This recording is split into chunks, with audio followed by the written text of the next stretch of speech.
passe maintenant sur l'IRM pour faire le diagnostic d'une atteinte neurodégénérative. Mais on a plusieurs questions qu'on s'est posées avec François Chalard, qui est radiologue à Trousseau et qui ne peut pas être là aujourd'hui. C'est au-delà de la valeur diagnostique de l'atteinte neurodégénérative, est-ce qu'il y a une corrélation avec l'examen clinique et est-ce qu'on peut utiliser l'IRM comme examen de suivi, en particulier pour évaluer les réponses aux thérapies ciblées. Alors bon, bref rappel, première IRM, les IRM c'est années 80, première IRM qui montre une atteinte neurodégénérative et l'image est catastrophiquement mauvaise, mais c'est un papier de 93. Il y a un travail fait par Nicole Groac qui dans les années 94 et puis après, mais avec vous voyez des images d'IRM qui sont quand même très peu diagnostiques qu'on pourrait dire aujourd'hui. Puis les choses se précisent avec une meilleure définition des images. Dans les années 90-2000, ça rentre dans la pratique courante, mais encore il y a des suivis à trous. C'est-à-dire qu'en fait, on a quelques patients qui ont des suivis séquentiels, mais la majorité ont un examen et ça suffit pour faire le diagnostic. Et après, on ne les suit plus sur l'IRM. Et en gros, on trouve des images qui sont les images élémentaires de l'atteinte neurodégénérative avec deux éléments majeurs qui sont l'hypersignal T2 ou flair et qu'on imagine correspondre à une inflammation. Et deuxième image, c'est l'atrophie, c'est-à-dire la diminution de volume avec des fois des images cavitaires qui, elles, correspondent à une perte neuronale. Donc c'est un peu schématique, mais c'est comme ça qu'on a avancé. Et il y a quand même plusieurs papiers de l'équipe de Vienne, de radiologues de Vienne, qui ont montré qui ont développé ces concepts et qui ont rapporté un nombre qui était d'environ une centaine d'IRM pour 80 patients. Et donc ça a donné des suivis avec des suivis séquentiels qui ont permis de montrer qu'il y avait une tendance à la progression des images d'inflammation et une tendance à l'apparition d'une atrophie secondaire. Donc il y a une espèce de temporalité, d'abord l'inflammation, ensuite la perte neuronale et la perte de volume. Et donc, voilà, on en était là. Et la question qui s'est posée, et qui s'est posée parce qu'en fait, on a des thérapeutiques qu'on veut évaluer. Je pense que les thérapeutiques qu'on a utilisées dans les années 90 et 2010, disons, avec des choses qui ne marchaient pas très bien. On sait que les chimiothérapies ne marchent pas du tout, alors qu'elles sont actives sur la maladie systémique.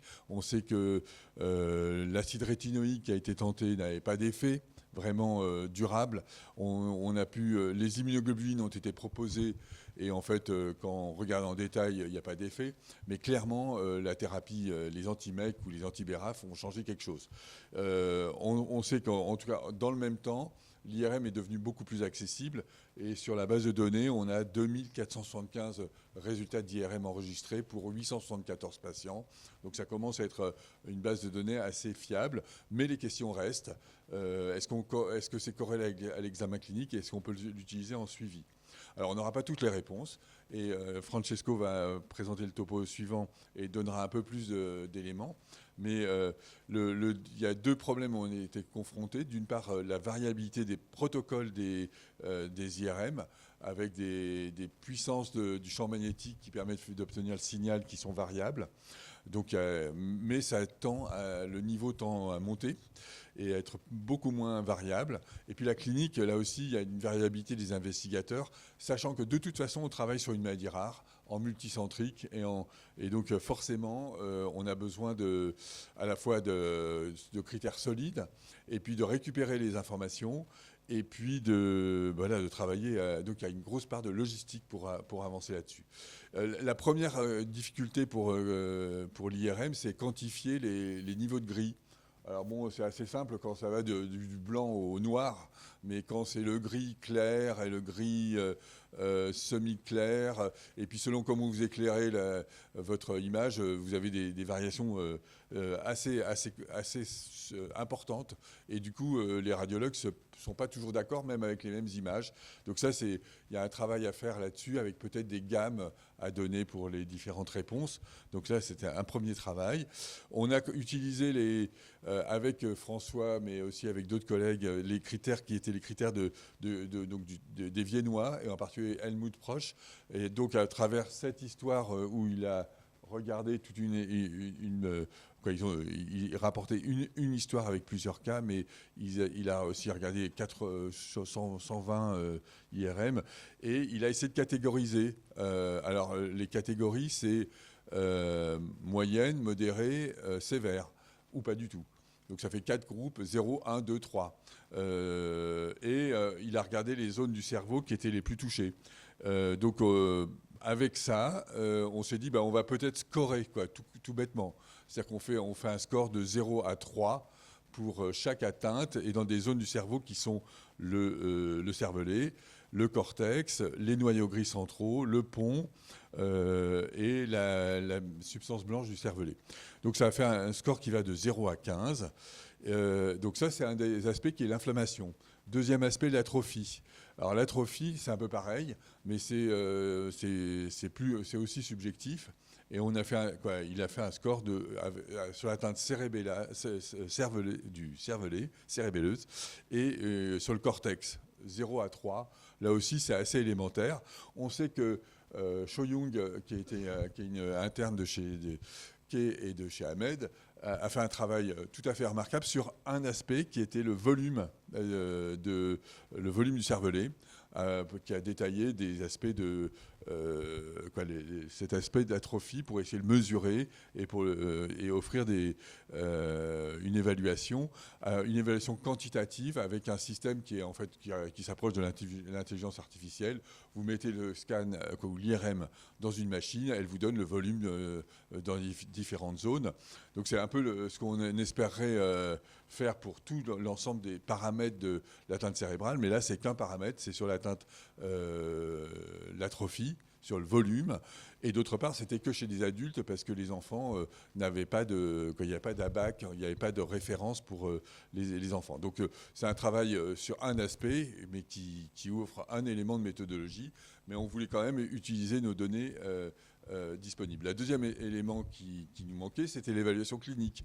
Là aussi, il y a eu des critères qui ont été proposés par Vasanta Nanduri, puis un peu oubliés, et je détaillerai un peu. C'est des critères assez simples. Il y a 2 critères, syndrome cérébelleux, et deuxièmement, atteinte cognitive et conséquences sociales. Et puis il y a des évaluations cliniques neurologiques beaucoup plus subtiles. Il y a le score ICAR, qui est un score d'atteinte cérébelleuse.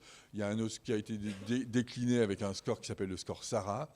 Et puis, il y a eu des atteintes, des tests psychométriques avec un travail fait par Loïc Garnevec, qui a montré des tas de choses très intéressantes, un syndrome dysexécutif et des choses comme ça.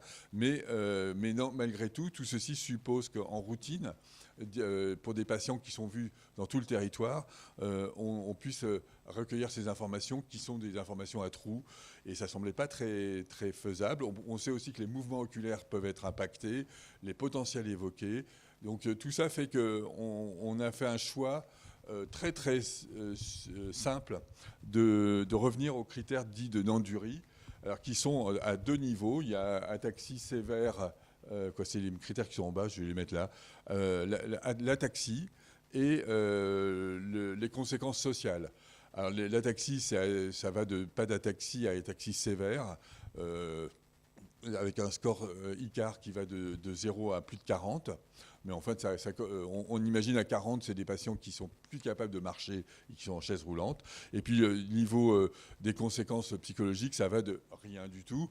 Tout va bien. L'enfant ou le jeune homme ou la jeune fille a une carrière académique normale, a un travail, voilà. Et puis, a des choses qui sont des gènes évidentes. Donc, c'est un score assez simpliste, mais robuste, au sens où un enfant qui va bien, il a 0,0. Un enfant qui va très mal, il a 3 et 3, quoi, pour faire très très simple. Et puis entre les deux, c'est pas si simple que ça.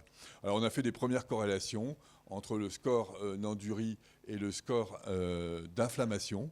Et là, il y a une corrélation qui sort. Bon, pour l'instant, c'est pas très significatif. Mais surtout, on s'est posé des tas de questions en revoyant des dossiers, et c'est là où Francesco arrive, sur l'évaluation des patients dans la vraie vie. Et dans la vraie vie, on avait plusieurs points qui sont arrivés à nos oreilles, en quelque sorte. C'est que des patients qui ont une atteinte neurodégénérative, ils ont par exemple une grande fatigabilité, qui est un symptôme qui sort de façon évidente. Il y a des patients qui n'arrivent même plus à sortir de chez eux tellement ils sont fatigués. Et puis, bon, il y a des conséquences sur l'activité de travail ou scolaire.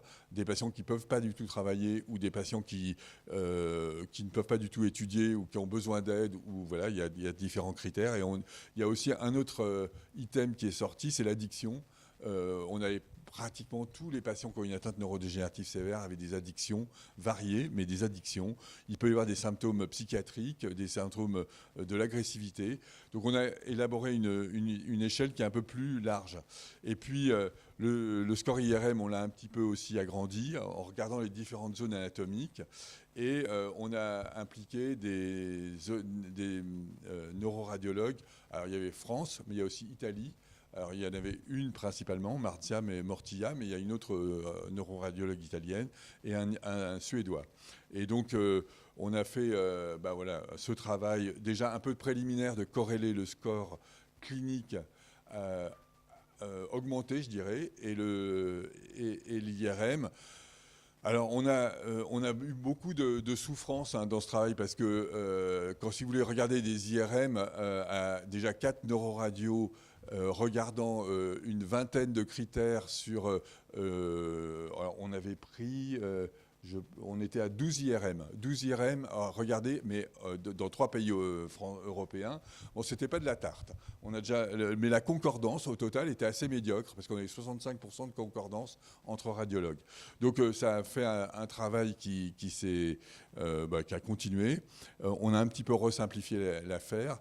Et on arrive on est en train de terminer la validation de ce score en même temps que on valide un peu l'appréciation de l'évolution des patients, parce qu'en fait les deux vont en même temps. On est finalement obligé de développer un outil d'évaluation en même temps qu'on évalue. Alors c'est 2 tâches en principe qui sont indépendantes, mais tant qu'on n'avait pas de perspective thérapeutique, on s'en fichait un peu d'évaluer les patients. Ça allait mal, ça allait bien. Il suffisait d'organiser presque leur vie quotidienne ou d'améliorer les handicaps qu'ils avaient, ce qui n'était pas simple. Mais l'évaluation n'était pas vraiment notre domaine. Mais là, on a besoin d'évaluer parce qu'on a des possibilités thérapeutiques. Et donc là, je pense que du coup, je passe la parole à Francesco parce qu'il a fait l'autre aspect de ce travail. Voilà. Merci.